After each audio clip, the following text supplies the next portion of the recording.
Hey, welcome back everybody. Today, Alice and I want to share with you how you can create your very own beautiful garden arbor, trellis, archway in your garden using just a couple different materials.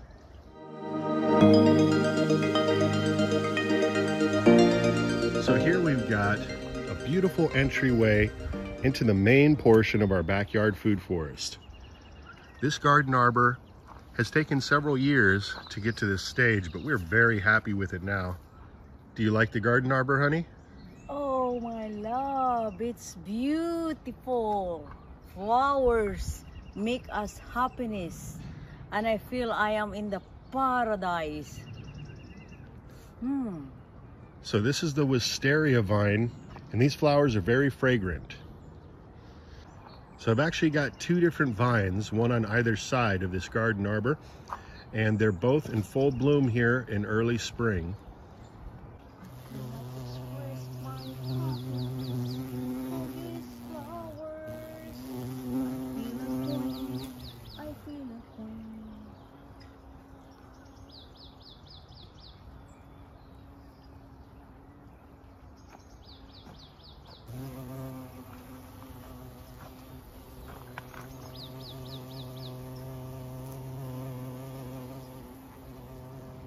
So when I first planted the wisteria vines next to the garden arbor, they were only about 3 feet tall on either side and they weren't yet woody.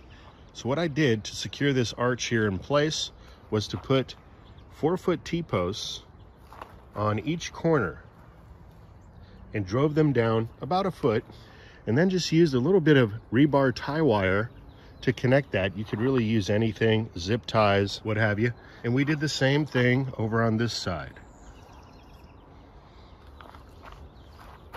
And on the back corner here as well. And we did originally also have a T-post here on this corner, which has since been relocated here. This is actually tied off to the citrus tree back there, helping to keep that more upright.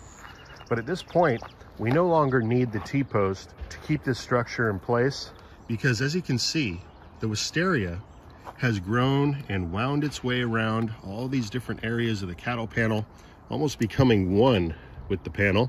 And this is strong, woody growth at this point. Here's another example of a newer install. We created an arch right here next to the goji berry shrubs.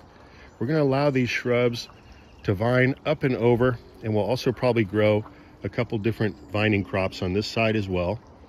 So creating trellises like this is just a great way to utilize the airspace and increase your growing area.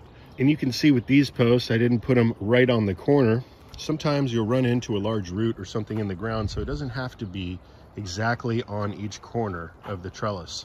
And depending on what it is you grow, it may or may not create that rigid, strong structure like with the wisteria, but that's just fine. You just leave your T-post in.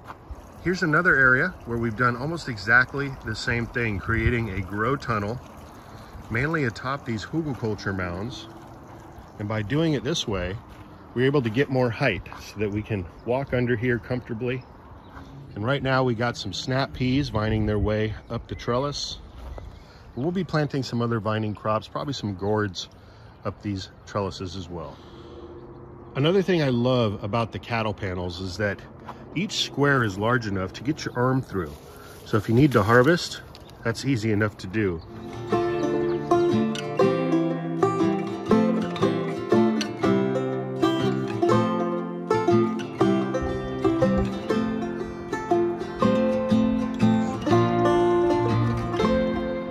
And these cattle panels, which are about 16 feet long by about 5 feet wide, can be found at many different locations, such as Tractor Supply, Lowe's, or your local farm supply store.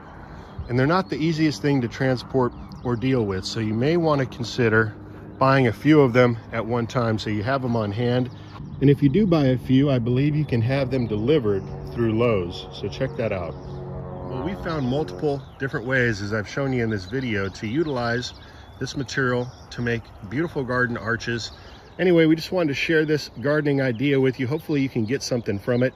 Make this project your own. You don't have to use these exact materials, but the basic concept of how to put something like this together is very basic, easy to do, and once you do it, it opens up the door to so many different creative gardening design techniques. And so with that, we want to thank you all for watching. Have yourself a great rest of the day. Until next time, this is Dan from plantabundance.com. Take care. I'll be talking to you again soon.